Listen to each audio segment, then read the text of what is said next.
All right, so this is part 3 of my lecture, and I'm going to talk now about T-duality, which is a perturbative duality which we can analyze within the context of string theory.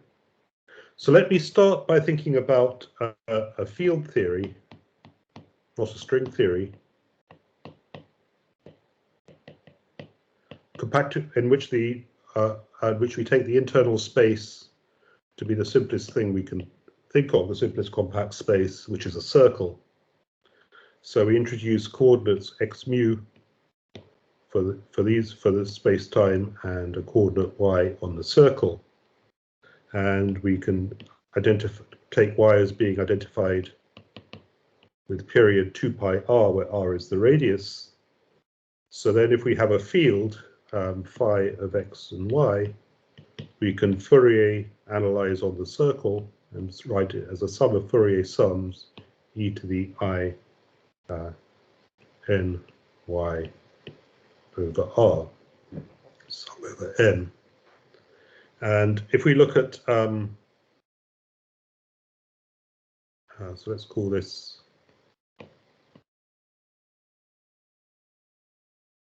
xm, and if we look at the Laplacian acting on this, we get grad mu plus grad y squared. So if we've got a massless field, we have this equals this 0. So then we get, acting on phi n, we get that grad mu phi n is the nth Fourier mode, is given by n squared over r squared phi n. The y derivatives bring out 2 factors of in over r. So we get mass n over r for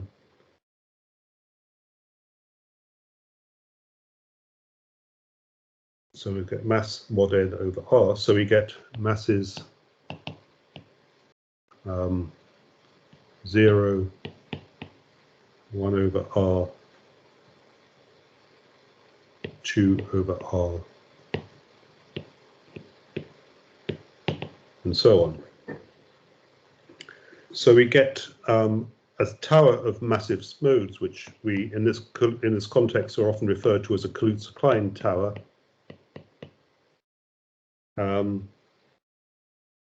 As r tends to 0, these become infinitely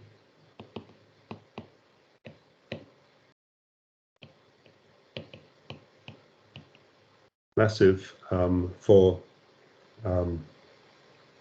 n bigger than 0, and as a result the massive modes decouple. These decouple, leaving phi n decouple, leaving just phi 0. We get a decoupling, and we end up with just a single mode as a field on the dimensionally reduced theory. So it truncates to a lower dimensional theory. On the other hand, as r tends to infinity,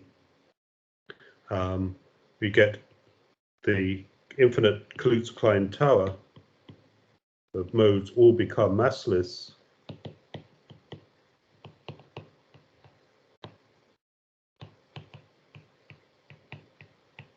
And this signals, of course,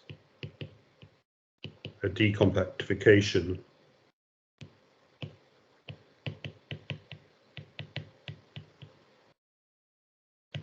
in which the circle opens up and tends towards the real line.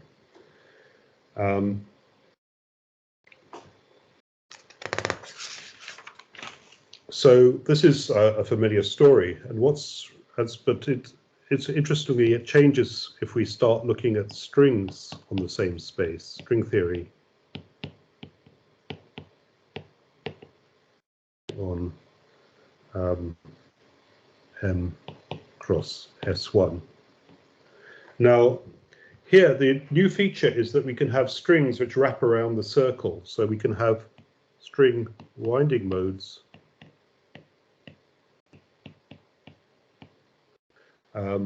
which wind M times on S1. So these would have a mass, an energy, which is given by the tension times the length of the string, which is 2 pi r times m, because it 2 pi r for the circumference and m because it wraps m times round that. So it's useful to absorb the 2 pi into the t, so we'll call this t prime times r m, where m is an integer. And if we have both winding modes and momentum modes, then the mass squared is n over r squared for the Klein modes that we saw from the last slide, plus m squared r squared t primed squared. And this is has a symmetry under, if we take if we take m primed equals n and n primed equals m and r primed equals 1 over t r. If we substitute these in, then we get back the same form. In other words, it's symmetric under interchanging m and n and taking r to 1 over t primed r. If we think about this, if we take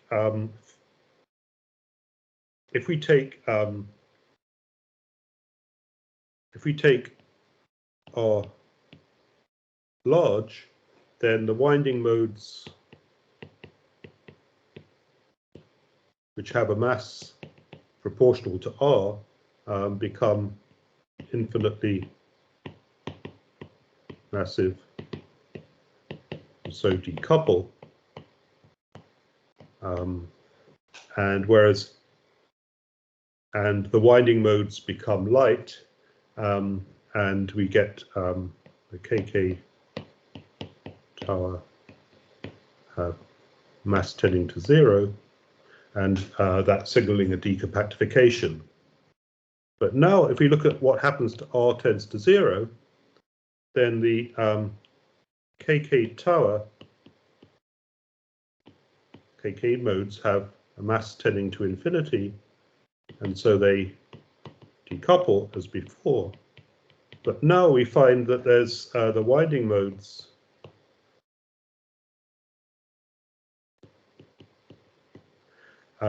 become massless, have mass tending to 0. And the spectrum of massive modes is given by an integer. So we have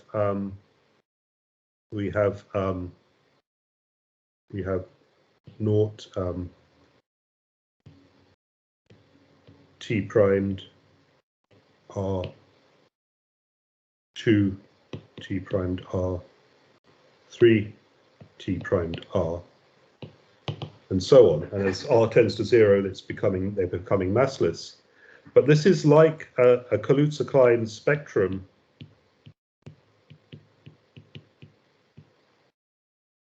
for an S1 with radius r tilde, which is 1 over t r.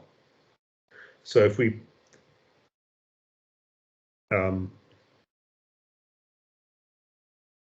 so this would be, because this would then be naught 1 over r tilde, 2 over r tilde, and so on. And so this leads to the picture that we should think about as r tends to 0, we don't get the mass, we don't get a lower dimensional theory. but in fact we get a dual coordinate opening up. We get a new coordinate opening up, a new decompactification of a so-called dual circle. So what this means is that we have a theory alpha, which is string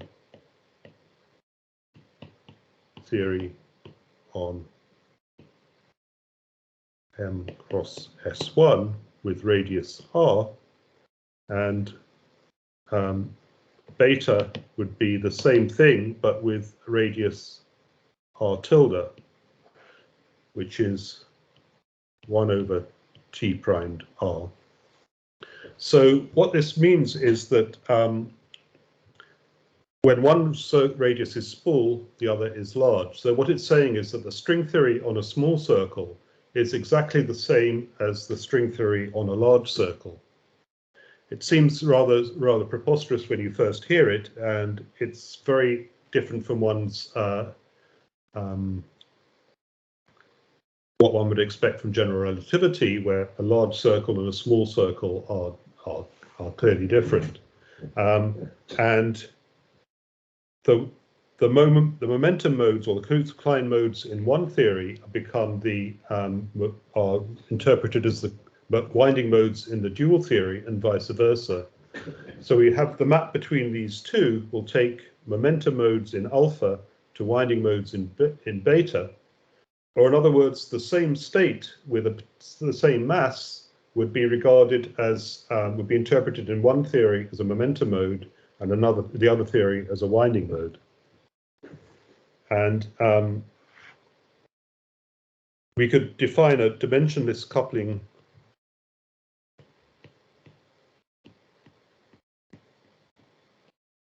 mu, which is r over root 2 pi times the string length. So we've got a length times a length, and so mu tilde is 1 over mu, and so we can think of this as if we think of this mu as a coupling constant, which in a sense it is, then this duality takes you from weak coupling to small coupling in this way. So it's in fact, one can prove that it's a precise map. In other words, the string theory is defined as a two-dimensional field theory, and the two-dimensional quantum field theory defined on this target space, which is M cross a large circle of radius r, turns out to be completely the same as the quantum field theory on this, defined in the same way, but for this radius 1 over r tilde, which is 1 over t r. And the spectra agree, the spectra of masses agree, but a given state in one theory is interpreted as in one way, perhaps as a momentum mode, and in the other theory as a winding mode. And one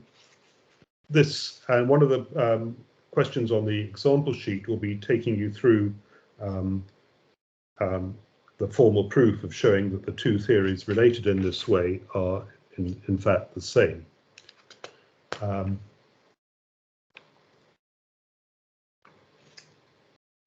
So I'll stop this recording here, and I'll continue in the next part in a moment.